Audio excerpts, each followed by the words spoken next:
నీ దేవుడని యెహోవా నీకు తోడైనాడు, నీకేమీ తక్కువ కాదు.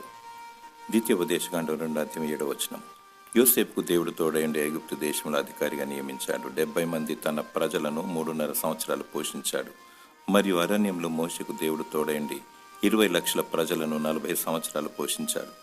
3.5 సంవత్సరాల కరువులో దేవుడు ఏలియాకు తోడైండి బీద విధవరాల్ని ఆమె కుమారుని పోషించాడు. నీ దేవుడు నీకు తోడైనాడు, నీకేమీ కొదువు కాదు. దేనికి భయపడకు, నీ చింత యావత్తు ఆయన మీద వేయము. ఏమి తిందుమా ఏమి త్రాగుదుమా అని విచారించకు.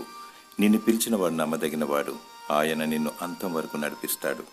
శరీర అవసరతల కన్నా ఆత్మీయమైన ఆహారం గురించి ప్రయాసపడము, జీవవాక్కును గురించి తాపత్రయపడము. ఆయన నీతిని రాజ్యమును మొదట వెతుకుము, అప్పుడు అవన్నీ నీకు అనుగ్రహింపబడును. 1000 ఏళ్ల రాజ్యంలో ఉండుటకు, నిత్య రాజ్యంలో చేరుటకు, ఎత్తబడుటకు సిద్ధముగా ఉండుము. దేవుడు నిన్ను సమృద్ధిగా దీవించునుగాక. ఆమేన్.